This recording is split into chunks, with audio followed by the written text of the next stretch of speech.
Hello again, everybody, and welcome back to Bowl TV for continued coverage of the USBC Masters in 2022 from the Gold Coast Hotel and Casino in Las Vegas, Nevada.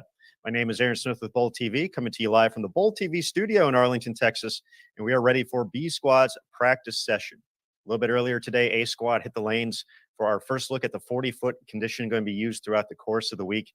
Now the 140 competitors on B Squad are going to have their opportunity to settle in, develop their plan over the course of the next hour. And you know what?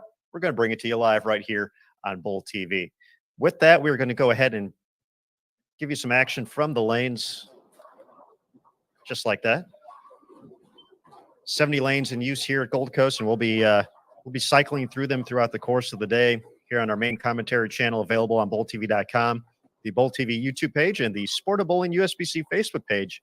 But we have 8 channels total available, including the commentary channel, on bowltv.com, so you can watch lanes 19 through 50 at your leisure, which is pretty awesome. With that, though, let's bring in a couple of guests who will be joining us throughout the course of the week. Heading all the way to the Chicagoland area first, Lindenwood University Hall of Famer Emil Williams Jr. EWJ, welcome back to Bowl TV. Good afternoon. How you doing? I'm excellent. I'm ready. More bowling, more chatting, more good times from the USBC Masters. So I'm ready for it all. We should. I thought the A Squad went well. We got a chance to talk to Kevin Williams, not only about his recent win and what's going on with him, but his time and what he saw on the lane condition, obviously, which is most important for the players this week in regards to, hopefully their success, or for some, obviously, the lack thereof. So that'll be most important. We'll get another look at that for this particular squad, see which players will be in this squad, kind of get an idea of what to look forward to for the rest of the week. We'll take a look at that pattern and get some notes to you in just a second. But before we get to that, let's bring in the best beard in the business, Jason Thomas from Gold Coast. JT. Oh, that was that's a very nice way to be welcomed, Aaron Smith. I like the appreciation of the effort. It's not just a lazy thing. I'm actually having to do work. The original reason for growing the beard was laziness, but now I'm doing the work. So I appreciate the recognition there. It's looking good. It's got all the elements of what you want in a nice, strong beard. So keep up the good work. We appreciate it. And we'll have Curtis Von Kruger joining us as well. Hopefully Curtis is still, in a bitter battle for best beard in bowling with you at the moment, perhaps, when we see Curtis come in a couple of days here. But JT, we're back at the Masters here, back at Gold Coast. We were there just a couple days ago for the Senior Queens, won by Jody Wessner, which was a great tournament. Always great to host that event. But we're back. We're covering a few different lanes this time as well. But very excited to see what the Masters has in store for us here today. Yeah, no, for sure. It's great. 140 players on each squad. So every time these squads change over, you got a whole new group of exciting athletes to watch. We've got legends in the field. Chris Barnes is on this squad. We've got young players, collegiate players, amateurs, contemporary stars on the tour. We just watched Kyle Troop, the last squad, so we'll see who's out here on this squad today. But I mean, it's exciting. 140 every round, and it's just gonna be fun to watch the field get pared down to 64, and then the real tournament starts. Absolutely. We'll talk more about the format and, of course, the stepladder finals taking place April 3rd, 1 p.m. Eastern Time, 10 local in Las Vegas, $100,000. And the 5th major of the 2022 PBA Tour season on the line. We're going to go ahead and go full screen, folks, so you can take a little bit closer look at this 40-foot oil pattern and how a couple of the players are attacking it here in the early going. There is no rhyme or reason to where players are at, so they're allowed to move freely among the cabin, if you will, as they have this practice session, so they can go to the low end, go to the high end. We got a little bit of everything here. So we'll start here behind lanes 43 through 46. We do have lanes 19 through 50 all available to watch on bowltv.com. So we hope you check it out throughout the course of the week. A few different subscription options to take a look at along the way as well.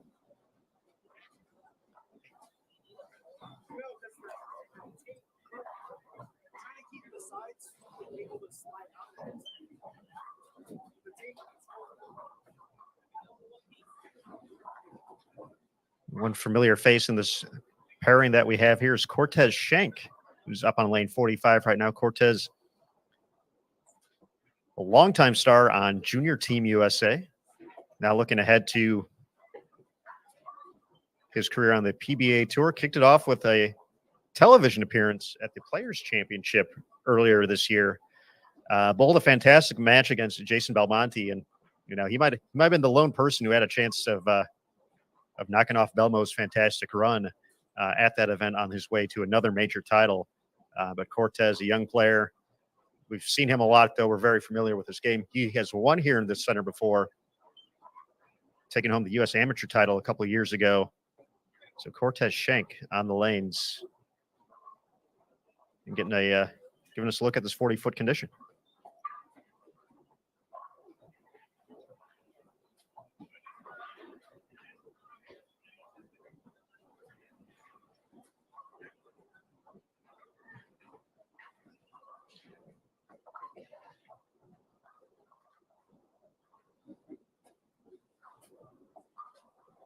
I think one of the I mentioned this in the A squad that we see that with the field expanded, you get a chance to see varying players, different styles. We were talking about two-handed bowling earlier, and I haven't seen this way to do in regards to two-handed bowling. And the next time that player is up, we'll try to get his name in a second, but he is on 43 right now, I think. Very unique style of getting there, yes.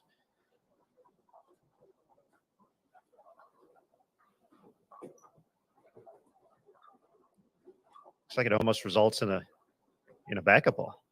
In a sense, or it just could be a two-handed righty. Like it's a little bit of a mix in between.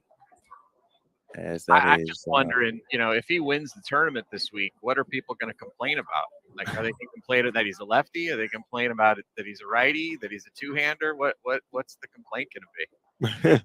You just bowling might implode if he wins this week. Or everybody could just agree, right? Like everybody, you know what? You could bowl any way, and it's all good. I don't think that's going to happen, but yeah, he could cause quite a stir if he were to win this week.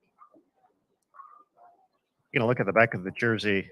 Looks like Brady Perrion from Marshall, Michigan. This is actually going to be his starting pair come tomorrow for B squad 43 and 44. We should keep an eye on. Hope he. I honestly hope he bowls well. I hope everyone bowls well. I'm just a fan of, however you get it done, get it done. If you get to the top 64, it just makes the story cooler. Obviously, in my opinion. So, I know you mentioned Cortez, and right off the bat, you see Cortez kind of going up the lane around 5.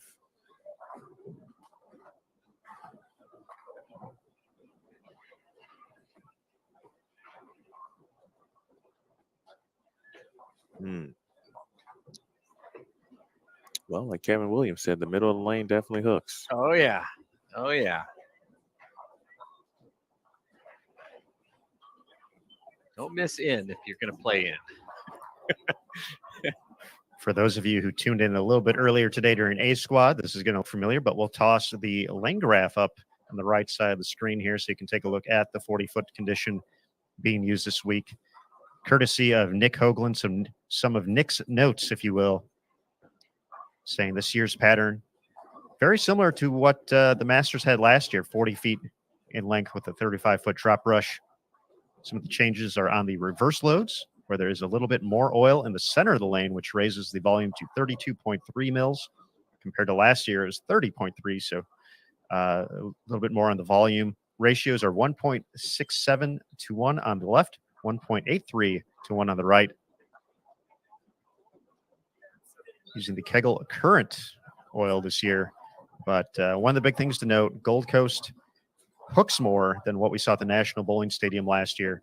But to go along with that, JT, we talked a little bit about it at Senior Queens. Even though it hooks more, that doesn't necessarily mean hook off the gutter. Correct. Absolutely correct. It hooks more, but yeah, the middle part of the lane, the players may try to fish out there a little bit, but I really see them starting, left of 5 and waiting for that track to develop. And it might be tough to play there because, like I said, if you're in and you miss in, it's not going to hold at all. So your tendency is going to be to move in off of that move. If you miss in and it hooks, you're going to move in off of that. And so that could break the lanes down very quickly because everybody's migrating to the middle part of the lane. And that's already the part of the lane with the most friction. So we could see quite a bit of hook. I don't foresee a lot of lofting happening because the blocks are short, even though we do have a burn squad. I guess it's possible towards the end of the burn squads in the middle part of the day for some lofting to occur, but I feel like it'll be pretty minimal.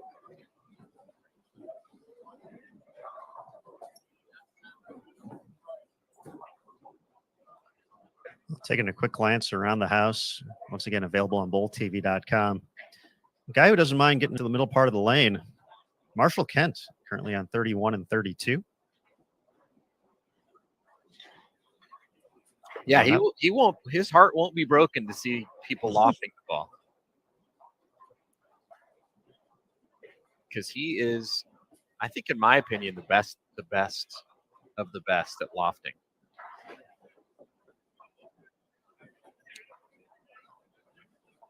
I don't think I'll ever forget that 2017 U.S. Open when he bowled 530 his last 2 games of the double burn, lofting it.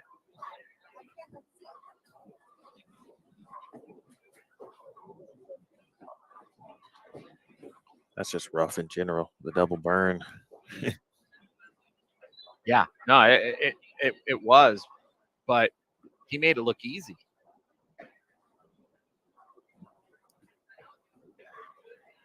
I'm gonna go ahead and move a pair over. I see Liz Johnson and Andrew Anderson. Andrew, a past champion at this event, and Liz, a 2-time Queens champion on the PWBA Tour and 25-time titleist overall.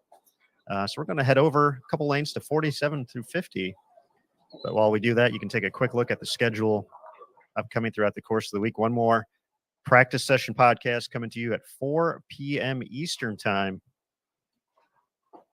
for our competitors on C Squad.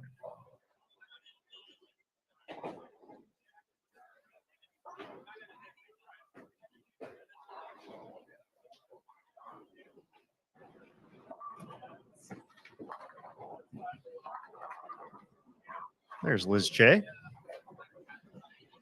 One of several players from the PWBA Tour competing this week.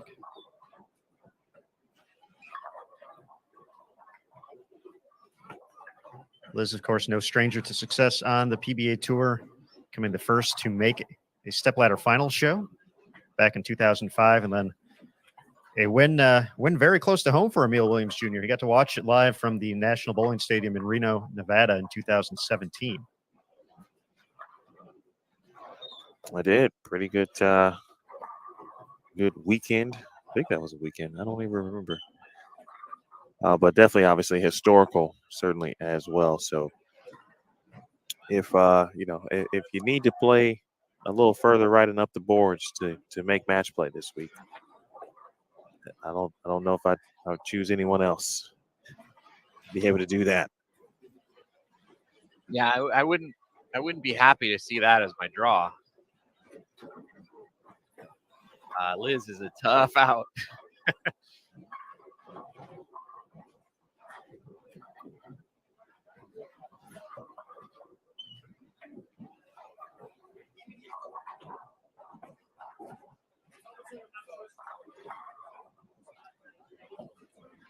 Already getting the hits, too. Save those for tomorrow, Liz. Yeah. 4-9, and she gets a few of those. Look out.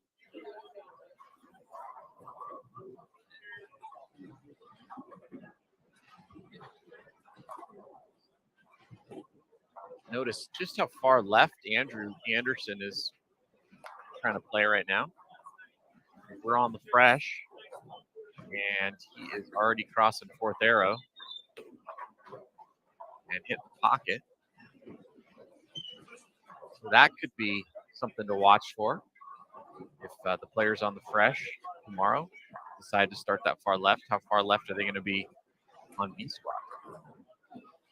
JT, you think that's an advantage for, the tour players who are A, not only used to it, but B, just kind of knowing with as big of a field as we have, we're going to see more variety in styles and ways to attack the pattern. I think with 40 feet, you're kind of, fall into that medium range oil pattern, which opens itself up to, interpretation, if you will, from multiple ways.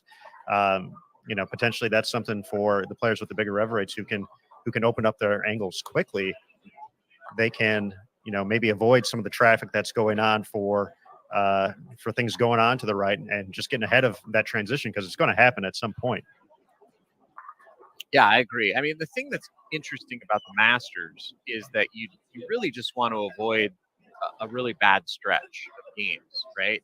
You want to shoot 190s and 2.0s while you're trying to figure out what's out there or until they open up or develop. And then once they do, you want to shoot your big scores. But if you want to start that far left, I really do think you're bringing some low scores early into play until they develop. And so the question is, and then on the other side of that coin, if you do decide to play out and wait until they develop, how quickly can you make the move? And then how, can you just move 2 zones left once you do have to make the move and your hold starts to go away? So that's really the choice you're going to have to make. And I think the reason we're seeing Andrew play this far in is I think he knows he can always go back to the right to start, but he's just seeing how good his look is from in because he knows he's going to be there eventually. And so if he can figure out a way to shoot 192.0 the first couple of games until they open up, that would give him a much better advantage later in the block when he does see something good that he likes. Andrew won the 2018 Masters for his first title on the PBA Tour, on the way to Player of the Year. That win, of course, came in Syracuse, New York, which was also home of the Open Championships in 2018. Andrew's title defense came right here at Gold Coast in 2019, which was eventually won by Jacob Buttriff. We talked a little bit about it for Thomas Larson, who is coming in as the defending champion, and you can see him on the masking unit there to the far right, holding the Masters trophy. In Andrew's title defense, he finished outside of the top 64, so he ended up drawing Solomon Salama, who was the top qualifier overall in 2019. But Andrew was able to get that first win, collected a couple wins, so a pretty valiant run in his title defense. But we'll see what Thomas has in store. Thomas bowling on A squad. We caught him a little bit earlier today.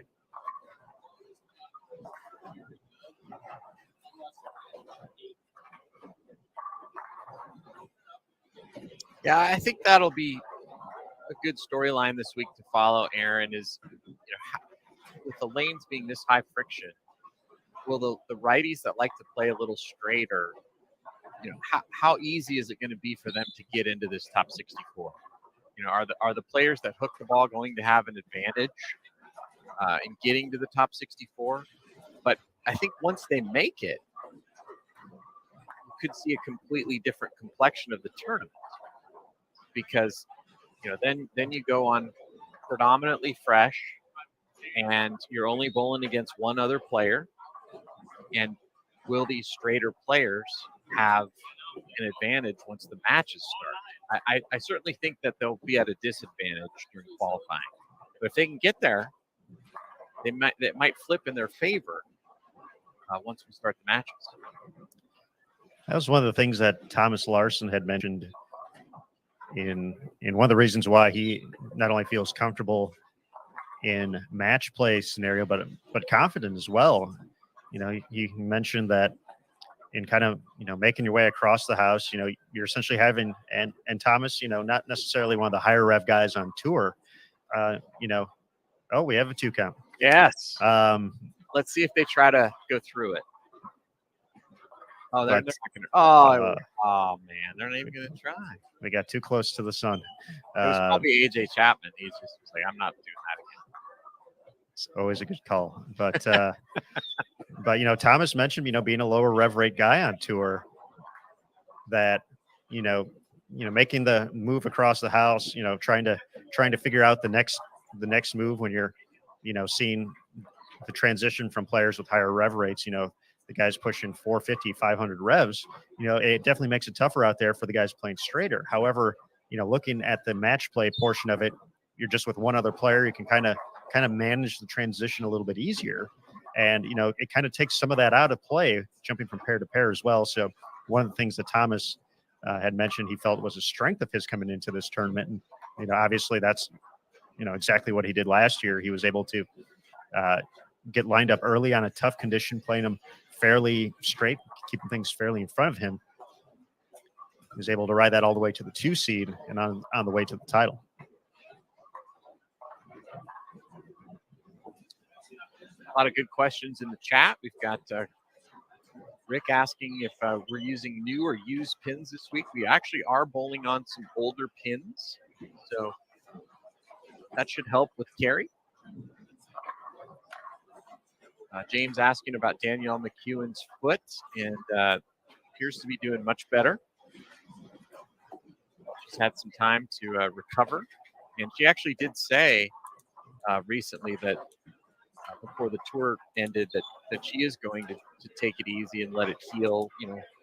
She said that in the past she's been known to keep pushing through and continuing to compete when maybe the advice from the doctor was to rest it a little bit. And so I think she's actually finally had a chance to take some of that advice and have a little downtime, and appears to be back to 100%.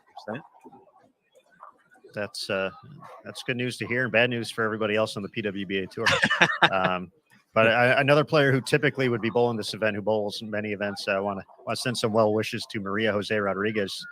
She's fighting through some foot issues as well. I'm sure she would like to be out here right now competing, but hopefully healing up and getting ready for the tour season as well. So Maria, hope you're feeling better. Indeed. MJR. Yeah, hopefully all is well with her. But, foot injuries can be really any injury, but some injuries seem to be, they can linger longer than others. And, backs, foot type injuries seem to be in those categories.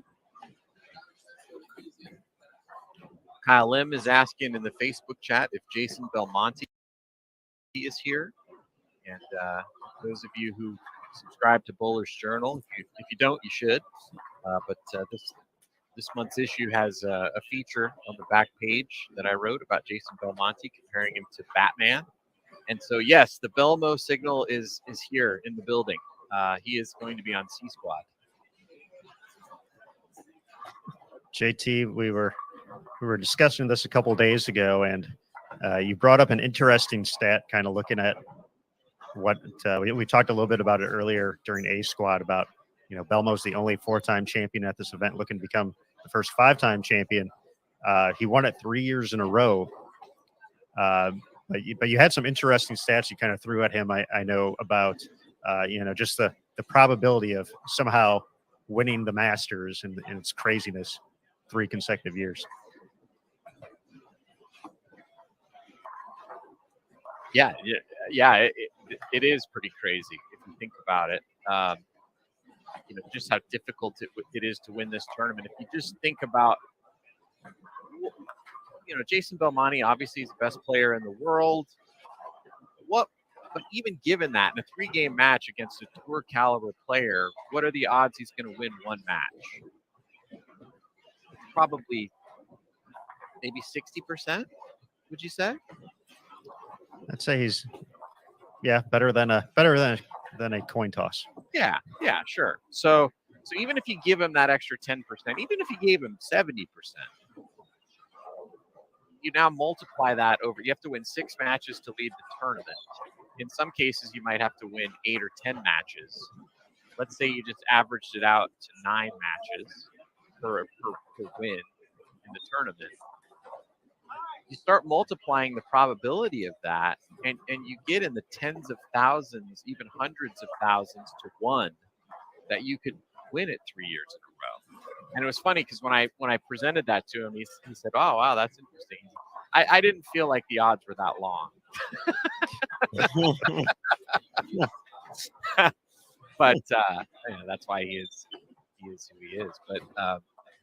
But yeah, he will be here this week. He said, "I'm looking forward to it. I really want number 5."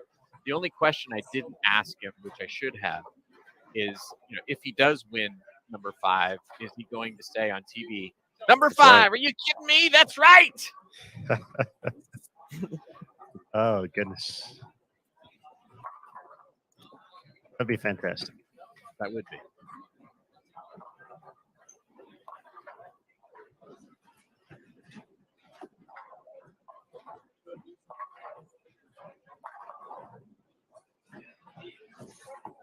So he is here, as I think I mentioned, he's on C squad, so we'll see him on the next practice session. Although I thought it was pretty cool at the U.S. Open, if you guys remember, he never came out onto the competition pairs. Mm-hmm. Practice. Yep. He stayed on the range. We do not have a range here this week. All the lanes are in use with 140 players on each squad. It's 4 on a pair, all 70 lanes. So he will not have the luxury of practicing off the competition pairs, but it would be a pretty boss move if he just didn't even show up to practice.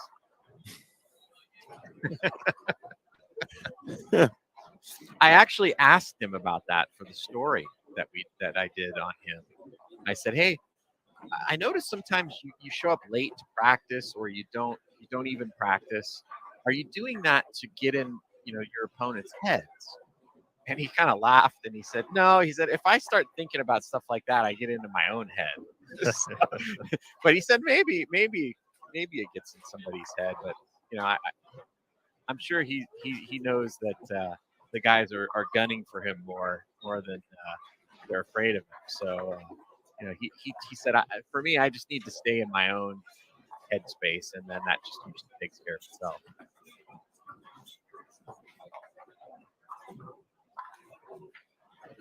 Would be a very Phil Hellmuth type move at the World Series of Poker main event each year, showing up after everything starts and showing up, talking smack. Yeah, although I don't think Belmo talks too much smack, but Phil Hellmuth certainly does. But I mean, if you were competing against him and he just didn't even show up until the beginning, what would you think? He overslept. Yeah, well, yeah. Which did happen, I believe. Had the wrong alarm set with the time change, or with a schedule change, I should say. Angie Vi saying that Bill O'Neill will be crossing with Chris Vi on C squad, so that'll be a good featured pairing to watch. It's a nice cross. Hi, Mama Vi. Chris Barnes used to say, he may still say it, that Bill O'Neill is the best person to cross with because he always plays the lanes correctly. He always gives you the roadmap of where you're supposed to be playing. And so that's a good cross for Chris, and I'm sure vice versa. Jeff in the chat asking where Chris Barnes is. He's on the B squad, so he's out there practicing right now. Players aren't assigned lanes, so he could be anywhere in the building. Speaking of Chris Barnes showing a guide, he did that at the Open Championships yesterday, taking over the lead in 2 events. So still, he's still got it, folks. He's not going anywhere. took over doubles with Billy Rogers with a 1479 total, with Barnes contributing 777 for that. He followed it up with 750 in singles to get to a 2197 all events total. He's the current leader in the regular all events division at the Open Championships.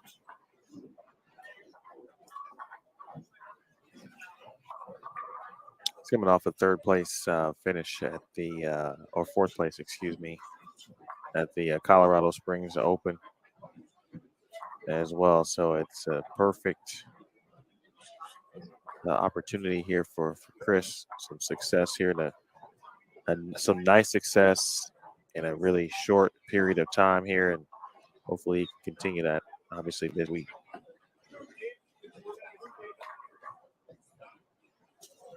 Cool story, and some video, of course, about Chris's recent success over at the Open Championships, and he got a chance to share the lanes with his son Ryan.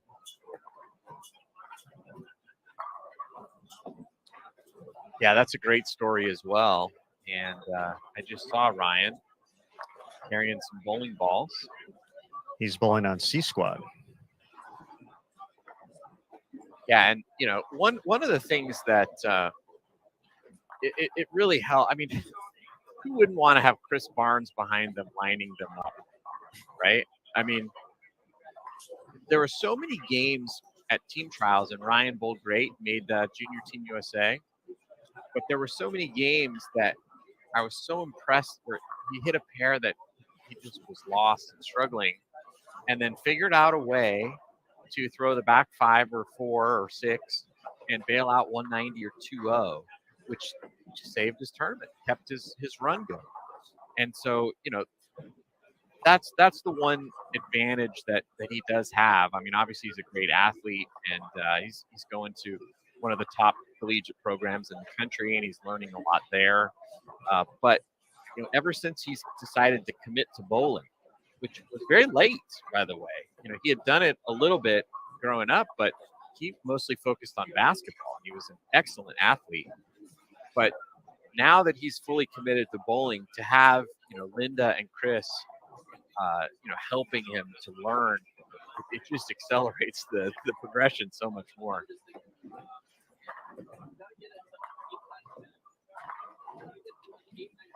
Very cool stuff indeed. Just a random question for you guys as we've been watching. Has Ricky Schizler missed it all? I don't remember the last time I've seen him miss. Yeah, I used to bowl quite a bit with Ricky in the Western region, and he was a high rev rate one-hander then, and he's since converted to two hands, and he still throws it great. He's really smooth out there indeed. But I have not seen him miss.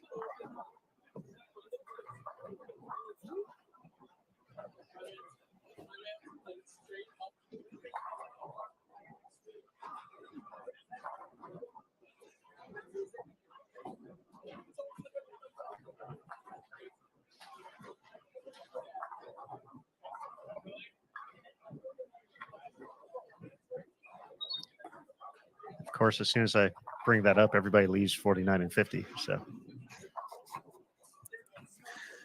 that's a different form of black clouding. It really is. You're on your game already. It's the practice black cloud. Jeff in the chat asking about Mike Albee. Mike Albee is doing very well, still involved in the sport. Looks great. I don't know if you've seen Mike lately, but when they went on a diet program, I think he said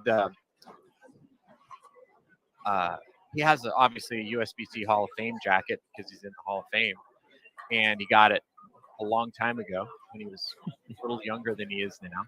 And he said we asked it recently if he wanted a new one because he had an ABC Hall of Fame jacket, right? And so obviously now it's USBC. And said, "Hey, do you want a new jacket?" He said, "Well, I would, but my old one fits me again. So not sure I need it." but he's still doing well, running businesses in Indianapolis, and he's the chairman of the Hall of Fame committee. So he's still very much involved in that respect.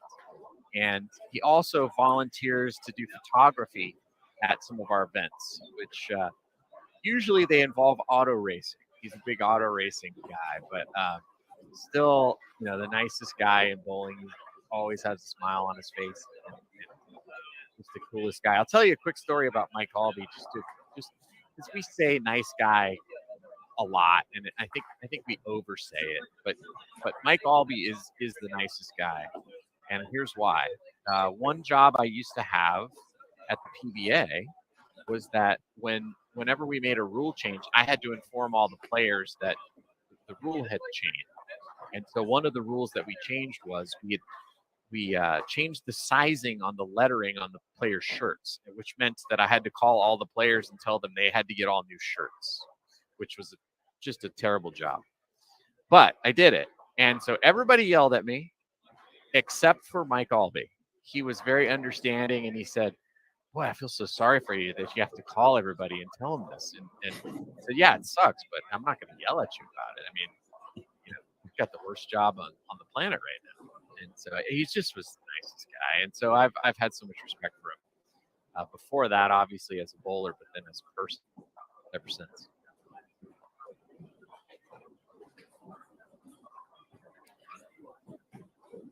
That sounds like a very thankless job, by the way. Sorry.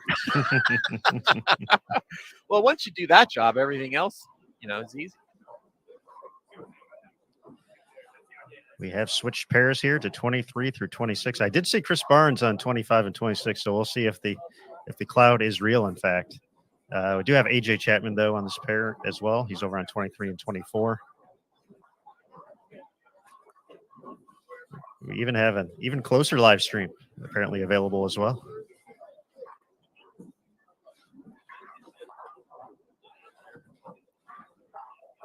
Well, I guess that's just solely for content I know. I love it. It's great. and analysis. Well, I know AJ Chapman is very there's Chris Barnes, far right of your screen. AJ is very active in the social media land, doing cool videos and such. So if I had to guess, I'm guessing it's AJ's putting together some cool stuff for his fan pages. But I like the commitment. You got the tripod, got the cell phone holder. Not just trying to prop it up against, a rosin bag and towel. It does seem fairly precarious, though. I'm not sure I'd trust bowlers to be that close to your cell phone with the leg literally a millimeter from the edge of that table. So it might be something for us to watch here. We don't want anything bad to happen to AJ's phone. This is true. But it's close to the edge, though. That's a fair point. Now that I look at it a little bit closer, but that's the risk you take for the great content, those great angles. Coming from somebody who's lost a few cameras in the past, it just makes me a little nervous. Talked to Kevin Williams earlier. Obviously, that matchup was against AJ Chapman at the Shark Championship. AJ with the double in the 10th to force Kevin to do the same. So AJ Chapman still looking for that first victory, but I think a player a lot of us, would kind of put in that category of, one of the top players who has yet to win on tour, but will not be surprised when it happens. Of course, we mentioned AJ Johnson a lot with that, and AJ's making more and more shows, and he's going to break through. But I feel Chapman's kind of the next on that list, if you will. Absolutely. And my guess is that last shot he threw is going to end up on that strike reel that he's going to produce. The Tomahawk Messenger bouncing across the deck. And that one's probably not going to end up on the reel. I thought that might have been a repeat of the 2 count last year. I saw a pleasant memory pop up on you get the Facebook memories. And at the Masters in 19, our good buddy Matt Russo asked me to. I was coming down toward the end of practice for a squad, and I was just walking through, and he asked me. He's like, "Hey, Aaron, would you mind taking a video of me, for the gram or whatever it may have been?"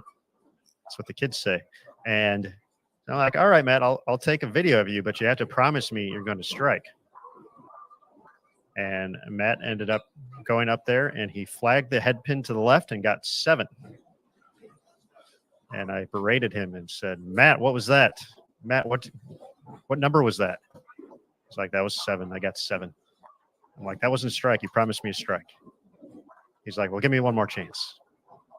And then he did what AJ just did there and jam-packed it and got his social media piece for the day. But I got mine as well, which I appreciated. It was a good time.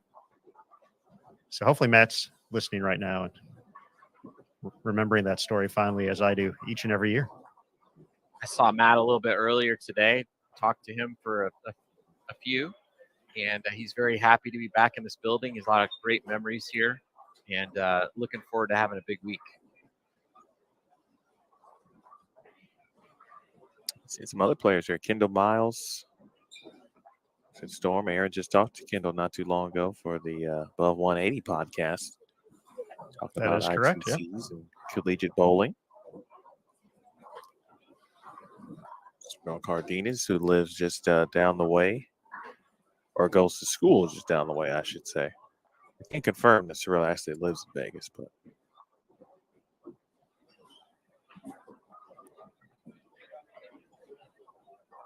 I mean, that would be cool and all, living in Vegas. seems to be the place to be these days. And I mean, especially honestly, if you're on tour. Here's a good friend of mine. How about that? This gentleman that just stepped up over on 24 was in my wedding. And that's not a joke. That's a low-key flex right there, Emil. That is Roger Bird. I've known him since we were like 7. I think that might be the first "he was in my wedding" reference that we've ever dropped on Bowl TV. So congratulations. I didn't know what squad he was bowling.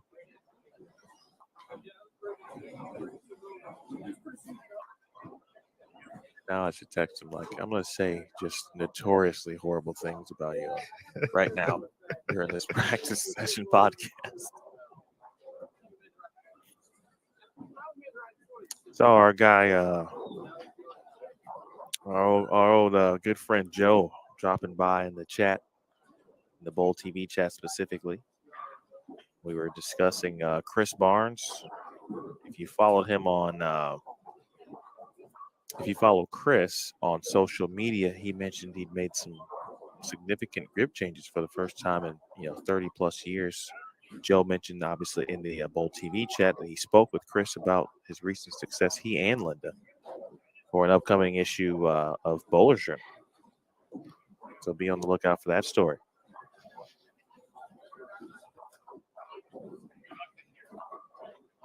My man Joe.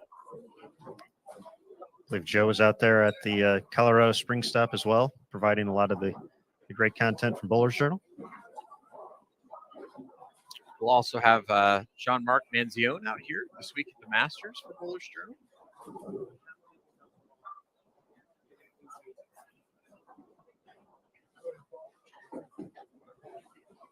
I have to say, guys, this session has cruised by.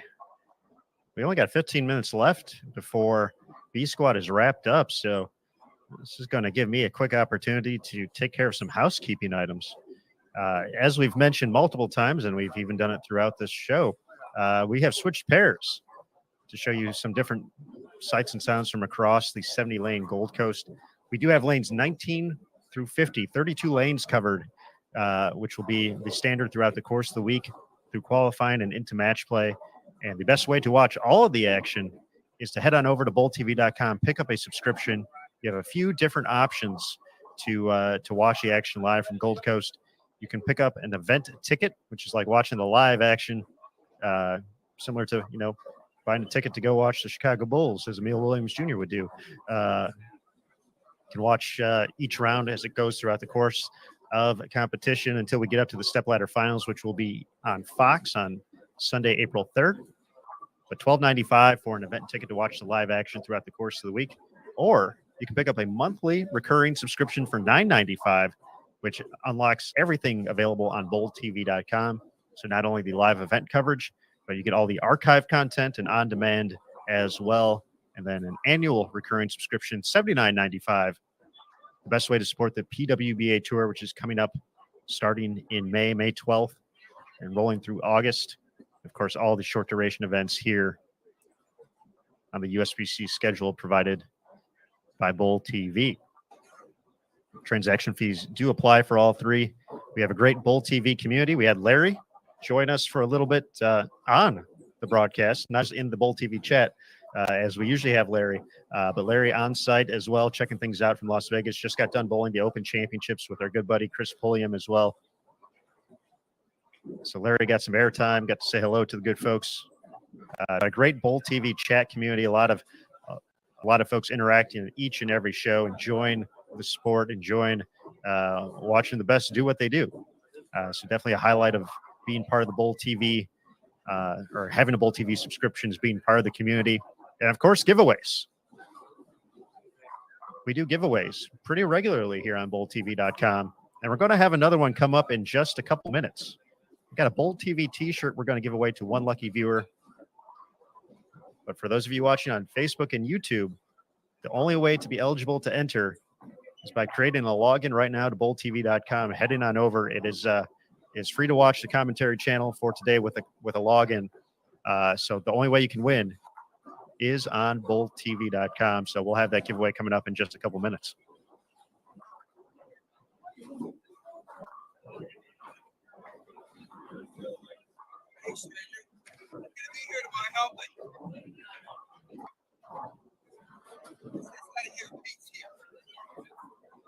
JT, I saw you getting some. JT's getting all the love on site right now. He's got people coming up to him left and right. And the thing is, obviously Curtis will generally always be, moving around and running around and getting some cool video and such. So it's possible that JT could have the booth to himself, like just for the majority of the day. So he's going to get all the food, all the donut requests, and all of the above this week. The donut requests. Shout out to our guy Daryl. Indeed, DC. He bowled the Masters? That's a good question. I'm not sure if he's on the roster or not. I have it up. I can look real quick to see if Daryl's on the list. It appears not this year. Okay, which is disappointing. But shout out to Daryl.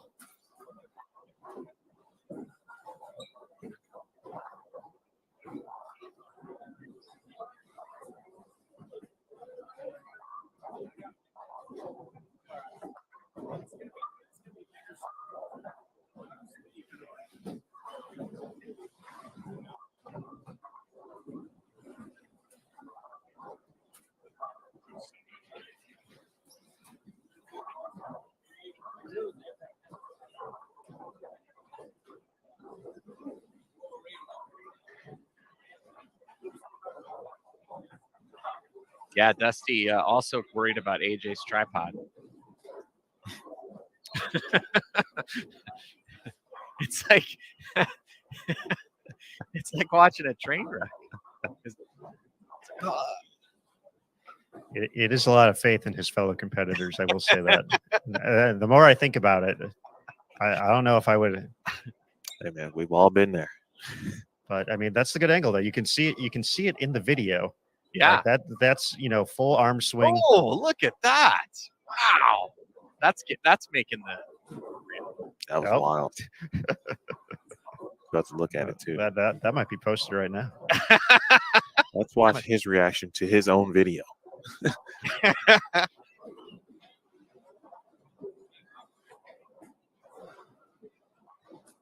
Oh, I mean, AJ's left a couple 9-pins in his day. I think he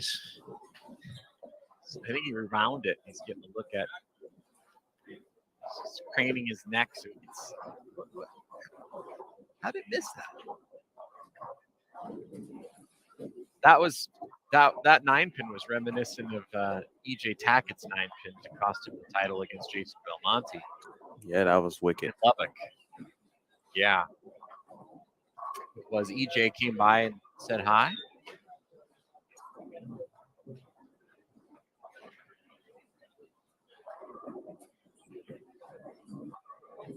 It's so amazing over the course of these players' careers how, because obviously they're all chasing each other, right? And so EJ leaves that 9-pin. It's actually a 2-title swing with Belmo. You know, because he's obviously chasing Belmo, as is Right. everybody. And you know that 9-pin carries, and he goes to, I believe it was 17 titles, and Belmo stays at 29. Is that correct? He has 30 now. I think he has 29 now. 29 now. Okay. He tied Mike Albee, but Yes. but yeah, Belmo would have been at 28. EJ would be at 17. Now Belmo's at 29. EJ's at 16. So instead of being 11 behind, he's 13 behind, just because of one stupid 9-pin. Stupid 9 pins. It's pretty crazy when you think about it, though.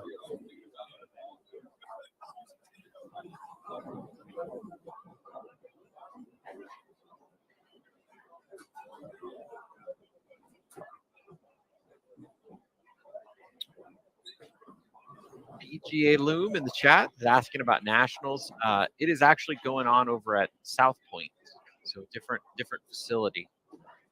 So it will continue while the Masters is going on. But some of the players will take the opportunity to bowl nationals while they're here for the Masters. I know the Bowlers Journal Championships squads have been popping as well, with players getting some reps in over there and some big scores being posted as well. And I mentioned Chris Barnes bowling the Open Championships, taking the lead in a pair of events. So the new number in regular doubles and all events tied to Mr. Barnes. So we get this shot here from AJ. He really does do a nice job framing the shot, especially going with, you know, the vertical versus the horizontal. He knows what he's doing, folks. Well, that's definitely for IG. I think he's pretty active on the TikTok. Oh, okay. TikTok and then share to IG. I feel. TK, the TK. All right. I could be wrong on that, but since we're at the 5-minute countdown, more or less, it's giveaway time. So if this is your first time joining us on bowltv.com, you heard us talking about giveaways, you wonder how it works. It's super simple. You're going to see a prompt pop up in the bottom left-hand corner of your screen in just a moment. It's going to say the giveaway will begin soon. It's going to count down for 60 seconds. Then in that very same exact spot on the video screen, you'll see a new prompt pop up that says the giveaway has begun, and you'll see a submit entry button. All you have to do is click submit entry, and you will have the opportunity to win. Once again, this is only available on bowltv.com. So if you're watching on YouTube or Facebook, you will not see this. So you gotta log into bowltv.com. If you are watching in full screen mode, we do recommend you take it out for a quick second. Make sure you can see the Bowl TV chat. But let's go ahead and get it going. We'll do it the same way we did for A Squad. Next strike we see, unless things get dicey here. Not that one, though, that just happened. It's got to be on our featured pairs here, 23 through 26. So our players up right now. If we can get one strike here, we'll start this giveaway. We're there. 1 for 1. Let's go. So that giveaway is going to be out in the world. Wait for that submit entry button. Good luck, folks. One lucky winner taking home a Bowl TV t-shirt.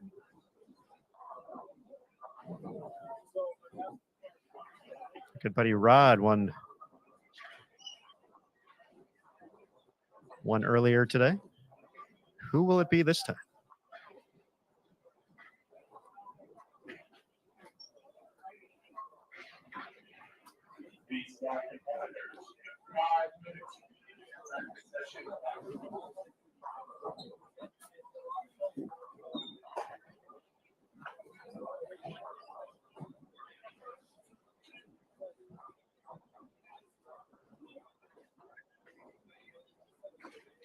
All right, folks, as a reminder, C Squad will be out on the lanes for their hour practice session on the 40-foot condition at 4 p.m. Eastern time. So we'll have about 90 minutes in between blocks here before we get to the action. That'll kick off tomorrow, 11 a.m. Eastern time. So bright and early on the West Coast, 8 a.m. start time. First 5 games for A Squad. That'll be on the fresh. B Squad will be up next. So that's a fair point for these competitors as well. They get to start on the burn tomorrow versus seeing the fresh. So they won't see the fresh until day number 2 when they're the first squad of the day. So B Squad starts off on the burn. Middle squad of the day during qualifying is always going to be the burn squad. And then C Squad will be back on fresh, kicking things off on the late squad. So 3 squads a day throughout qualifying. After 3 days and 15 games, the top 63 players will join our defending champion, Thomas Larson of Denmark, in the double elimination match play bracket. All bracket matches leading up to the stepladder finals. 3-game total pinfall matches. And then the top 5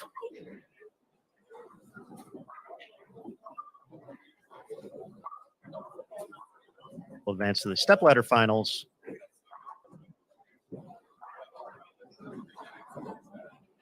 On April 3rd, 1 p.m. Eastern time on Fox.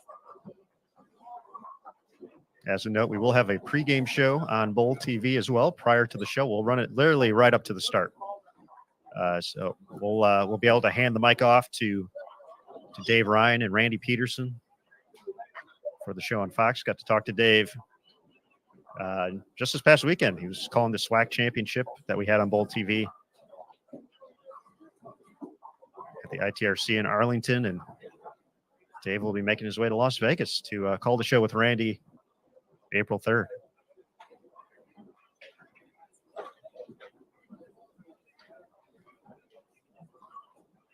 Looks like Kendall took home the Bowl TV t-shirt. Congratulations, Kendall. Our marketing team will reach out to you in the next day or two to redeem your prize, so be on the lookout for that email.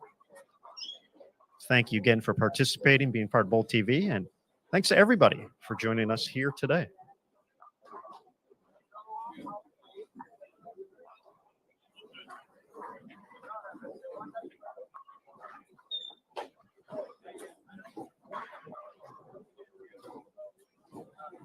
Boy, every squad here obviously is filled with names we know, names that maybe some fans have heard once or twice and getting used to hearing or accustomed to. Like I just saw that Trent Mitchell, the reigning men's U.S. amateur champion, is bowling in this squad.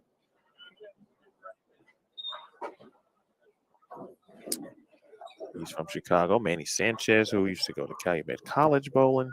I know Aaron's bud Ryan Burks is bowling, who generally throws it very well all the time wherever he goes. And just a few names from an amateur perspective that you kind of keep an eye on as you watch bowling throughout the week. Yeah, that's definitely a fun part of Masters, kind of similar to team trials with the infusion of youth players at that event. You get introduced to a lot of players that maybe, you've heard the name, but you never, haven't had the opportunity to see them in person. And a lot of that young talent as well that's out here in the collegiate ranks and those fresh out of college who are, looking to take that next step in their career. You mentioned Trent, obviously. I'm sure some fond memories returning to Gold Coast for him after that performance at team trials, winning U.S. Amateur, earning a spot on Team USA for 2022. Definitely excited to see his comeback performance.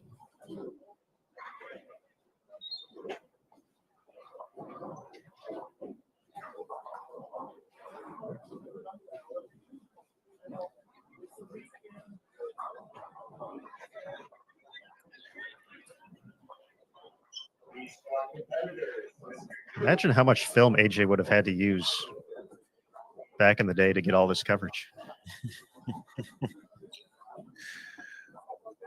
That's a good point. Just a push of a button while we watch it remotely in multiple locations across. Lights are off. Strike. I'm a big fan of AJ. I've just always admired his physical game. I think it's one of the without question, it's one of the best. But I think it's really one of the top physical games that we have, certainly on the PBA tour. So of course, some content, certainly he'll be posting some stuff, but I'm sure he is, checking it for, any small flaws that he can find and tweak before things get underway. Yeah, certainly. I mean, we obviously know it ends up being posted on or live and on social media, but a great opportunity to learn along the way as well.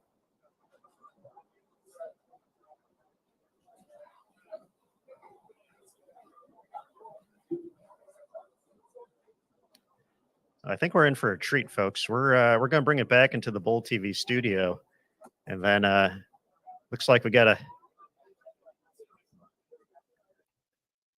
to be joined by Timmy Mack coming up here next, and I'm always excited to talk to Tim. So let's excited to talk to everybody.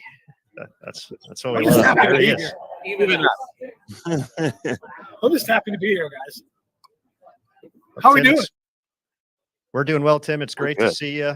How are you doing, buddy? Let's check on you first before us. How are you doing? I'm doing good. It's nice to be here this week. I love Las Vegas. I think it's the mecca of bowling right now in our country.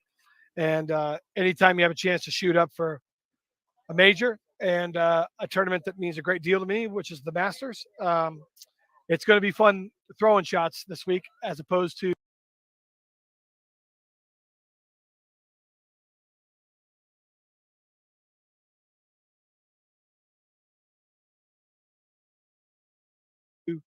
watching shots. Although I'll watch shots too. So, well, you've been throwing shots a while the last couple of months. You had a nice run at the doubles. Had that 853 to start match play, which was pretty amazing. Just talk a little bit about how you're doing, how you're bowling. I know you've had some shoulder issues that you've been working on, but sure. Just talk about how you're feeling coming into this week. Yeah, you mentioned the doubles. I actually bowled a couple of tournaments recently, and I've been very fortunate to have a little success. I was really lucky, Jason, to get a great partner at the doubles with AJ Johnson, and him and I really worked the same thing after that 853. Him and I worked really well together. He bowled phenomenal in the morning in the qualifying, and then I bowled really good in the last 5 games. And we were never in the top 16 until the last game, and we came home and made the top 16. And then, you have a dream start, right? You have a dream start with, I don't think it's ever been done before, from what I was told, back-to-back 300s in the match play, which is Baker match play, which is really tough to do when you're moving pairs and you're bowling on 2 different patterns. So it was amazing for me. Just to be in the moment again, just to, to throw some meaningful shots and to know that I could still, throw some big shots, when I need them. And, we got off to an amazing start, and then we couldn't win any matches. But more importantly for me, just the overall picture of to be able to be on the lanes, and I'm really throwing every shot like it's my last shot because I don't know how long it's going to last. Jason, you mentioned earlier, and guys, you mentioned earlier about my shoulders. I at the moment have both my rotator cuffs are torn, and my left bicep is torn, and I'm actually doing it with cortisone and steroid shots in my shoulders because there's nothing else they can do surgically for me except replace my shoulders, which I will need coming down the stretch. At the moment right now, I'll need bilateral shoulder replacement once these shots get within 3 months of one another. So I'm going to try to extend my my bowling as much as I can and try to do as much bowling as I can in this, in this short period, because to be honest with you guys, I really don't know how long it's going to last.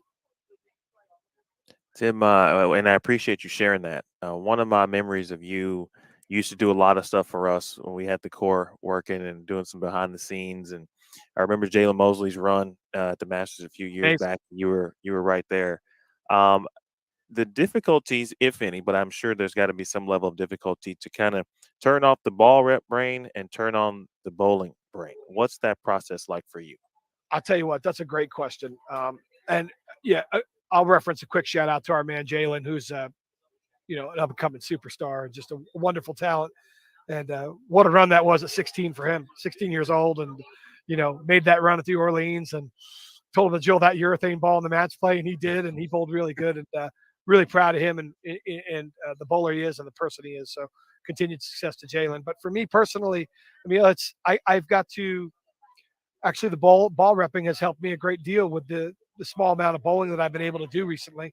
I've seen a lot more balls go down the lane in the last 10 to 12 years than most, and been fortunate enough to be around the best bowlers on the planet as this happens, and it's actually helped me understand some angles and some balls in the modern game today, that the things that I need to understand to incorporate into my own bowling. I'm still learning that as I go, because it's extremely different, because my game has changed so much. My swing's 3.5 feet short, 3 feet shorter. In fact, Jason Thomas's backswing is probably higher than mine. So that's not a good sign. Yeah. So career. I used to have, anybody that knows me, I used to have the real big swing, and used to really get on it quite a bit. And I've had to tailor those physical limitations, and also understand that on the mental side, and put the two together, and then incorporate the ball motion into it as well. I'll tell you what, it's been a fun challenge. But if anything, last week proved to me, and it proved that I could still compete at this level and bowl at this level of competition. I don't know for how long, but I'm going to live and bowl every game and bowl every frame like it's the last shot I'm going to throw in my career. And if it is, know that I at least went out giving it everything I had. And I think it's a lesson to be learned for some of the youth out there, and even the experienced or advanced or a generation that's been out there a little longer, is live in the moment and throw each shot like it matters. And if you do that, I think in general, just not only as a youth bowler, but as a more experienced player, you should have more success, and put yourself in better position moving forward. So those are the things really that I've learned. It's a difficult process. I love helping our team. I love having the opportunity to be on the Storm's team, our tour team with Jim Callahan and Sean Ryan and Steve Jacobs, to help our players achieve their dreams. But I've got a little gas left in the tank, and I want to see how long that can take me. Very well said, Tim. Kind of sticking in the correlation of ball repping, you're bowling on C squad, so you'll have your practice session coming up in a little bit. But what would the ball rep Tim say to bowler Tim right now about what he's seen on the lanes? What are kind of your initial impressions just from the eye test so far, heading into your practice session coming up here in about 90 minutes? Well, from what I've talked to, from the guys that I've spoken with, and some of the balls that I watched go down the lanes, the USBC does a good job in putting out very difficult, challenging patterns in the majors.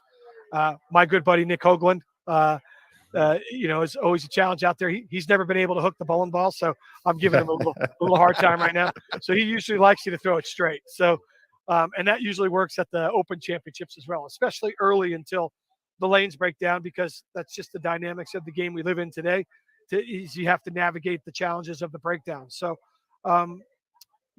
because of the amount of 2-2s and the amount of oil up front, it doesn't look like urethane is very, in play as it has been in the past, just from what I've seen. Obviously, I'll take a look at it and see, what the migration is and how the changes happen over time. But you guys got to remember, there hasn't been enough strip-and oils right now, as opposed, yesterday they had open bowling on them. So, you're going to get I don't want to say a fake look, but, practice session is always a good use it as a good tool to get comfortable and kind of get an idea of where you want to be.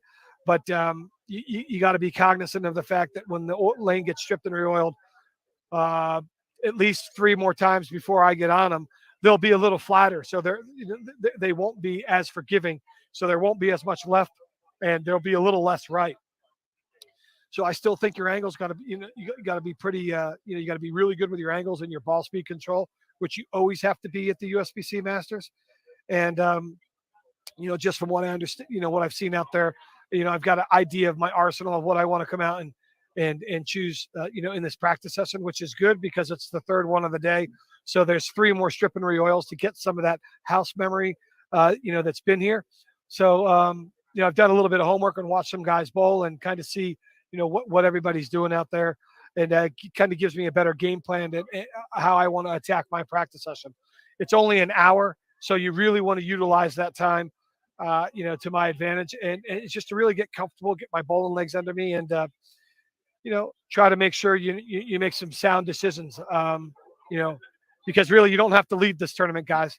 You just have to get into the top 63, and then each day is a separate tournament. So the USBC Masters is like 5 different tournaments wrapped into one. It's really a unique challenge. Each qualifying day is I feel is its own tournament, and you embrace that challenge, and then you navigate your way through the challenge, and that's what leads the guys to at the end of the rainbow to to make the top 5. You need a lot of luck involved, a lot of great bowling, and a lot of great decision making, and a lot of patience to work your way through this USBC Masters. So I hope that answered your question. It did, yeah. 100%. Yeah, we were 100%. processing it. Yeah, there was a pause there, and I'm like, did he just say something that was wrong, or did he say something that was okay? So for me, guys, personally, I don't get a chance often to bowl that much anymore. I'm not a bowler. I'm the European sales manager for Storm. I relish that job and that opportunity to help our customers and help bowling grow worldwide. That's Storm's mission, and Storm's objective is always to help the bowlers, and we're the bowlers company, and to really service, bowling worldwide. And I really enjoy that part of it, which is also why I enjoy the ball repping part of it as well, to try to help our staff reach their dreams and goals. But I've got dreams and goals too. And I've been really close to, being, in the final stages of this tournament. And if anything told me this year that even though I'm 50, my mind and my heart still feel like I can, get out there and swing with the best of them and have a chance to win this bowling tournament. I don't have to beat everybody. I just have to, control myself and control my own emotions and ebb and flows of the ups and downs. And, if I do that, I'll be in good shape.